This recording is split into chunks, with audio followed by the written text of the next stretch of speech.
This is Messages from the Universe with Lori Wondra of Your Life Core. Here, Lori delivers information from the Mastery Realms related to astrology, planetary influences, energy surges, and generally how we are evolving. She connects with angels, guides, ascended masters, astro beings, and those that come forward with messages to help us on our journey. Welcome, everyone, to Messages from the Universe podcast.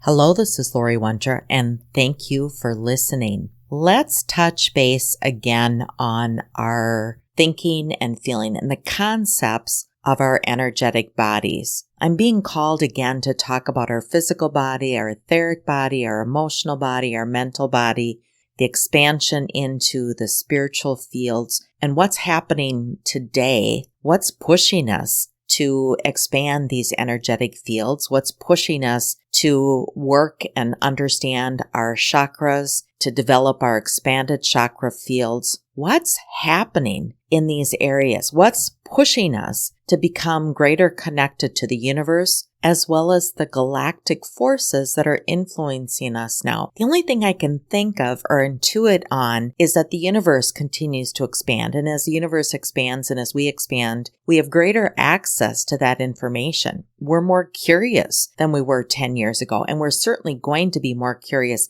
10 years from now. We have new generations coming in that we're preparing for. All of this is about our soul experience as a human and the understanding of our energetic fields. What's it like to be physical? What is it like to have that human experience? And what do our energetic bodies do to support us? I read something recently that said we have the power to control our thoughts and that we shouldn't allow our feelings to override our thinking. That we really are greater than allowing our feelings to control us. And the commentary went on to say, be greater than this. If you want to change, think greater than your feelings. And when I come across a writing or I read something like that, I in random, I know that it's the angels guiding me to read this and then to respond to it, because I had immediate, I read the paragraph a number of times and I had an immediate response to it. And so I meditated on it, and this is what's come through. And the angels are really going to step in tonight too, because they have an opinion on this, because it is about our development and our understanding of both the emotional bodies that we have as well as the mental energetic body that we have. But at a core fundamental, the state of our essence is we know our emotions are our compass. Even fear can be a really good thing. In past lifetimes, it was fear that allowed us to survive. It was fear that ignited that flight or that flee reaction that we had to survive. In our energy bodies, which is the electro fields that function around us and connect us to our meridians of our physical body, our emotional body is the first layer directly beyond the etheric layer. So when I look at people, I see the physical being, I see this thin layer of the etheric energy field, and then the emotional body is the next layer. The etheric layer, that's right outside our physical body, that's actually it works like a protective skin that surrounds our physical body. So it goes physical, the etheric, the emotional, and then the mental body resides outside of that emotional body. And that's where we store the codes for our filtering system. So the emotional body is where we store our emotions, but it's also where we store all the codes and the keys from the universe and from the experiences. The mental body is the filtering system. So think of that as like the decoding system. And it's how we respond to an emotion or an action. It kind of tells us what to do when that emotion is carried out or when we experience that. So if we don't understand our emotions and where those emotions come from, we have the potential to act, use our mental body. So we have the potential to act based on filters that aren't aligned. This creates the necessity to understand our emotions. So the work first is to understand where your emotions come from. Why are you having your emotions? What are the emotions? Is it fear? Is it anxiety? Is it exhilaration? Because in the world of frequency, there's actually very little frequency between those emotions. A misqualified emotion is one that you've developed based on unqualified data. And when I say misqualified emotion, let's say you have an emotion of fear. It might be caused by something that was unqualified. So an unqualified data point that put it there. So it created an inaccurate link to that emotion. So once that's there and it's embedded into the emotional body, it creates a pattern or a reaction. So it actually logs a filament or it logs a thread into the mental body, and the two are connected. So oftentimes you might find that you have a reaction to something and you're not quite sure why. You just have this reaction and it's based on the emotion, and that's a misqualified emotion. So it's having an emotion that really was created, and the reaction was created by not having a true qualified anchor to it. Let's say you've experienced an event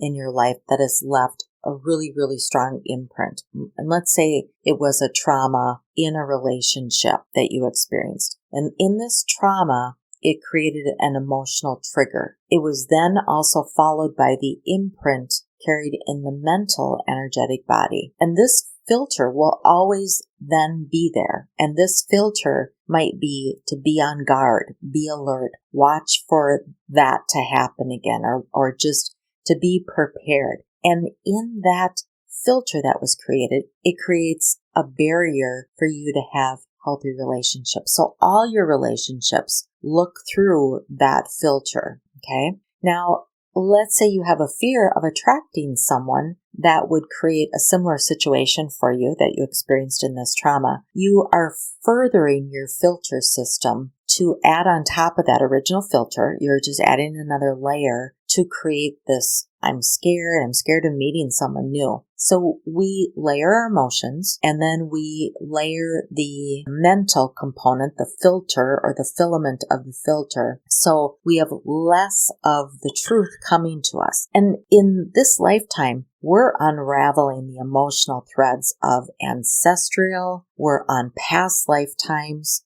So you've got DNA from your ancestors, you've got your own past lifetime energy imprints, and then you've got this lifetime imprints. And then of course you've got archetypes. And the archetypes can be, are you male or are you female? What astrological sign were you born in? There's all sorts of archetypes that also come in naturally or organically based on when we were born. But first, we have to understand them. When we experience something, we immediately go to our reference system, which happens to be in that mental area. So we go to that reference system, we look at our filters that are stored there, and that's what we look through. We filter through this area. We catalog, we sort, we fill in the blanks. It's the law of association. When we experience something, we associate it to something we already know. So we're constantly looking for that reference point to associate it to. Until we do that, it simply doesn't exist for us. So it's just a faction of the brain that we're constantly looking to log it to something. When we think about that, that's quite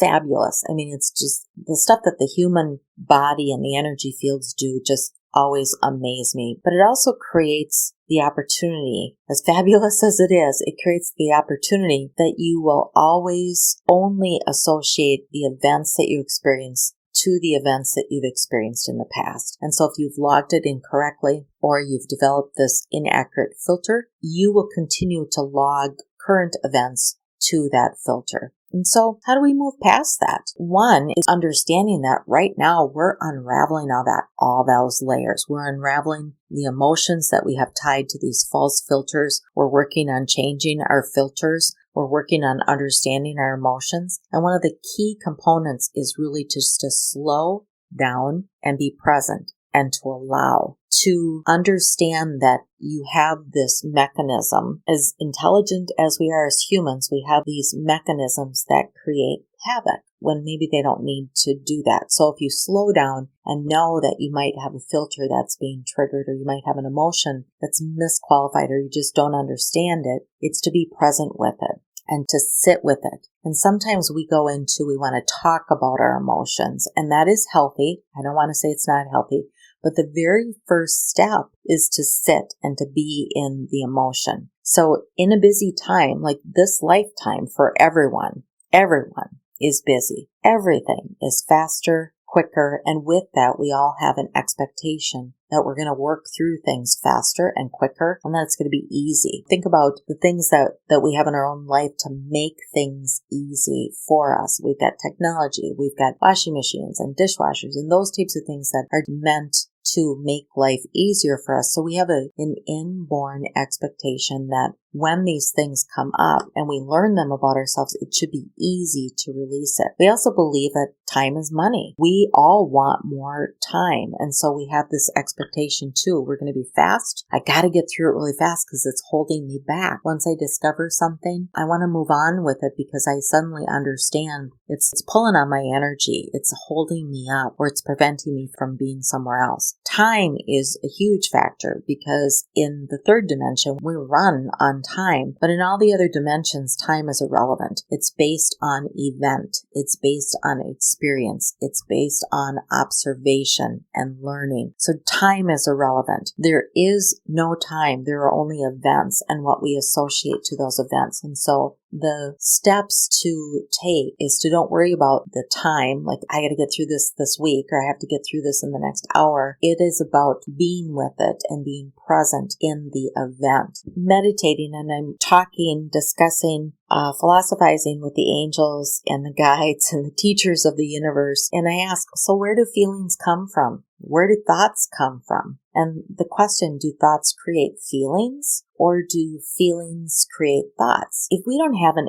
answer, our brain works exponentially to find and provide the answer. And if it's not able to find the answer, it just goes into the swirl. It goes into a cycle and we get stuck in this tornado vortex of just trying to figure out the answer. We know unresolved events or thoughts expend energy. We know that. Everything is energy. Everything. So everything we interact with is an expansion or a release or use of our energy. Our energy continues to go towards forming some sort of resolution. So in the event that we don't know why something happened, we continue to try to troubleshoot or problem solve. So it's difficult, though it's possible. It's difficult to let go of something that we do not have a logical answer to. And that logical answer is an individual. It's like, what makes sense to you? And so we often settle on what it must be. We tie it back to that association. We try to tie it back to a previous experience. And in the time that we're now working through DNA and ancestral, we're opening up memories from past lifetime. Our physical bodies and our cellular structure hold memory. And we talk about muscle memory, but we also have life memory in our cellular structure and in our DNA. And so sometimes when we wake something up and we're processing as to where did this come from, it's not even this lifetime, and we're trying to get it resolved, we might need to just understand that it's not from this lifetime. When it comes to understanding our emotions, and not having closure, we find that after going through these cycles of trying to find the answer, we feel hopeless. We actually feel like, oh my gosh, I've been through this in my head 1,000 times. I can't get to a conclusion. I can't get to a comfortable place of feeling like this is the reason why. And that's oftentimes where we deviate. We go into a place of attempting to numb it or shut it out. We do that with drugs, with alcohol, and practices of avoidance. We direct our energy to other places because energy has to go somewhere. And so we start to direct the energy to those unhealthy things. But we also can direct the energy to things like being a workaholic or food or even going to the gym. And we don't see sometimes the workaholic or going to the gym as a problem. We don't see them as a potential addiction, where we actually, in some places, we actually reward that type of behavior. But for some people, it can be a place that you go to avoid the work, the emotional work. So in this world of thinking and feeling, and in the areas of energy and our energetic bodies and the ebb and flow that we have to have, because they're not fixed. They ebb and flow in the situations that we are. The realization is that you need both. Not one is better than the other, but they do work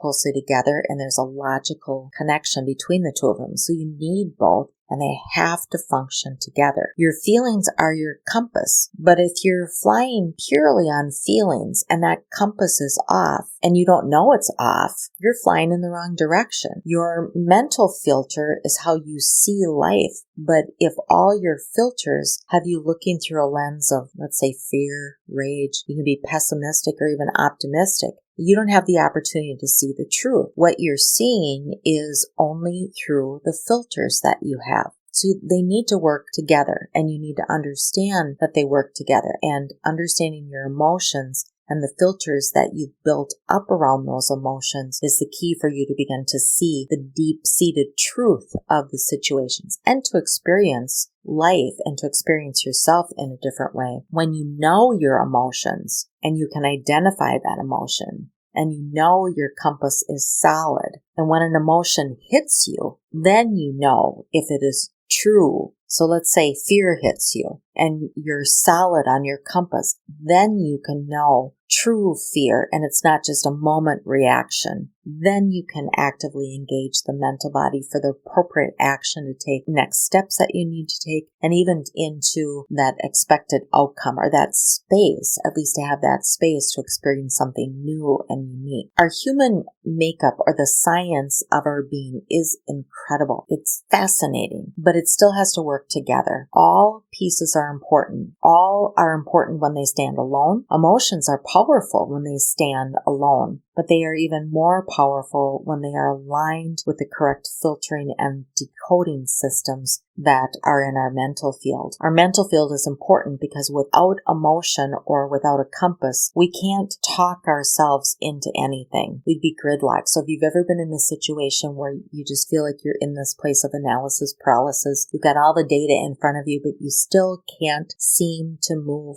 forward, it's not because you don't have all the data. It's because your compass is off, and your compass is the thing that's going to tell you how and what you need to do to move forward. So in our energy fields, the expansion that we're going through, the steps are critical. The etheric field flattened a few years ago. That protective layer totally flattened as a way for our soul and the universe to push us into really feeling everything, feeling our emotions. And in the last few years, we've been experiencing life events and world events that are triggering all sorts of things in our emotional field so that we can understand emotions and then understand the filters that we have on there. But our chakra systems are also changing. And our chakra systems, those are the energy ports that allow us to communicate from an energetic standpoint. So the first expansion is the heart chakra. And so it would make sense that we have to do the work in the emotional body, because the expanded heart chakra, chakra number 8, this is the space that we receive new information from higher realms, from other dimensions. And by the way, we have access to them all the time. It's being aware to them and being aware to the portals and the access, the doorways to get to that. We're in all dimensions. So we're in the 5th dimension, but if we're now just starting to understand that the 5th dimension is all about community and love, it's because we've seen glimmers and we've accessed the doorways of the 5th dimension. But you also have access to the 12th dimension, and you also have access to the 24th dimension. It is the access point, and that's what our chakras and our energetic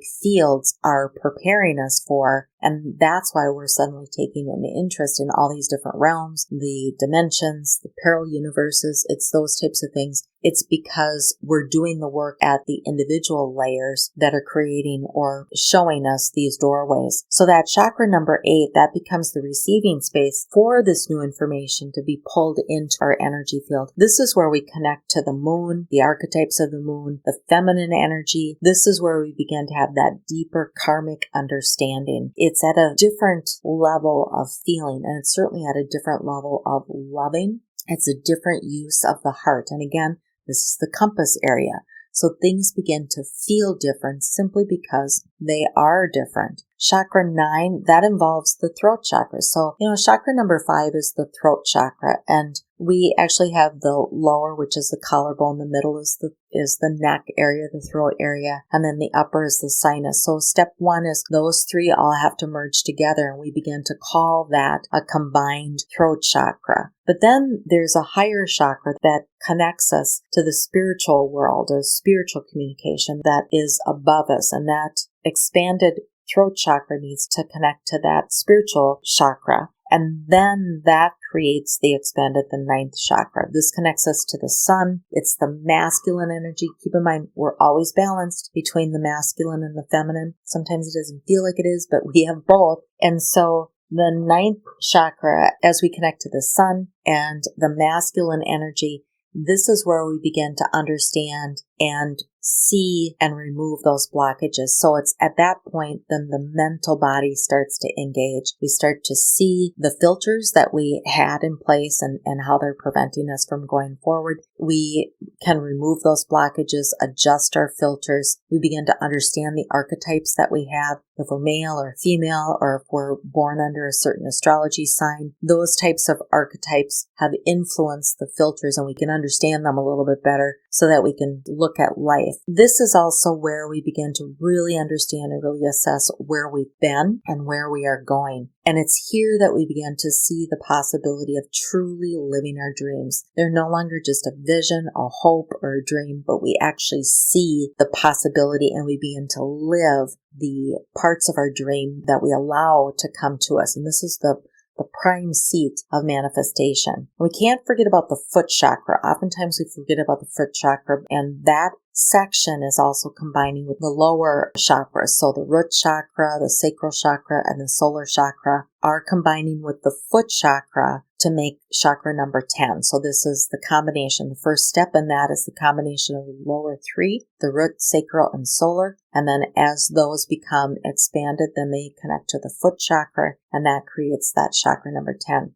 And so in the last year, many of you have been experiencing things in those lower chakra areas, belly problems, digestion problems, areas in the feet. Also, if you've had arthritic feet, trouble walking, those types of things, we're going to feel it in the lower part of the body. But it's important to know that this area of the expansion is to keep us grounded and tied to the vibrational changes that are happening here on Earth and the Earth energies. And so as Earth continues to support us in the vibrational frequencies, and it fluctuates up and down, and this includes the vibration of Earth, this includes the vibration of the charge that's around the Earth, that's the Schumann's resonance. It includes the meridian changes. It includes the ley lines. It includes all of the electrical forces that are happening here in Earth. In this being grounded or connected to Earth, it also helps remind us that we are earth beings, that we're humans, and that these lower chakras are all about creation. It is about our youth and creativity. It's the area of the foundation of life and the creation of life. And so it reminds us that we can't simply fly away. As much as we'd like to fly up into the universe, we're really grounded here on Earth. We will continue to stay grounded in the third dimension and the second dimension and the first dimension. There's no reason we can't be aware of all these other dimensions and when we flip or go between them. So chakra 11, and that's the magic, is the gateway. Chakra 11 moves us up into that universal consciousness, and that's enlightenment. It's the ability to receive the codes and the keys and the information from all the realms and be aware that we have access to all the realms and the divine, but not just access, we begin to understand them. We understand the purpose of the different dimensions, the different realms. Once we do this work in these lower chakras, this combined chakra, and by the way, this is not going to happen for everybody right now. This is a lot of years work. It's a lot of soul and human work. I know many of you listening to this, you just want it now. Like, how do I pop open that 11th chakra? But it will take time. Some of you will be faster than others. But once we do this work, we connect with the astral plane to the etheric template. And that etheric template, that contains all the forms all the forms that exist on the physical plane. And it gives us a blueprint or a template. That's why it's called the etheric template. This is the essence of the soul. And this is the point we connect to the root chakra of the galactic system. So we begin to understand it's beyond us. Yes, the galactic system has chakras. Once that is activated, then we begin to have access to the celestial body and the connection to the galactic solar chakra. So we move up the chakra system in the galactic areas. The celestial body opening connects us to the galactic solar chakra and the 528 hertz of the galactic enterprise. And I just read today there's some interesting articles out. NASA's been monitoring and recording space sounds for 50 years. There was an article that came out that there are some astronomers that are pinpointing a pulse of sound, almost like a communication. And they've been able to first pinpoint 4 locations. They can't interpret it, and it's been difficult to record them because they happen so fast. But now they've discovered a 5th one. There is sound. We know that there's energy, whether we call it life or not, but there's other things out beyond what we can see, and science is finally connecting or catching up to what our souls have known for so long. That's what I call the galactic enterprise, that solar chakra of the galactic area. And lastly, we connect to the causal body, and this is the true soul and the connection of the galactic heart. And this is the gateway that opens up then. If we think about how our heart is a gateway for so many things, and it's a starting point, and it's the emotional body starting point. The galactic heart, that's the gateway to the multiverses and the worlds beyond. That is the doorway. That is what we're reaching for and desiring to have access to. But it all starts knowing and allowing your emotions to lead you on the path to evolution. All of this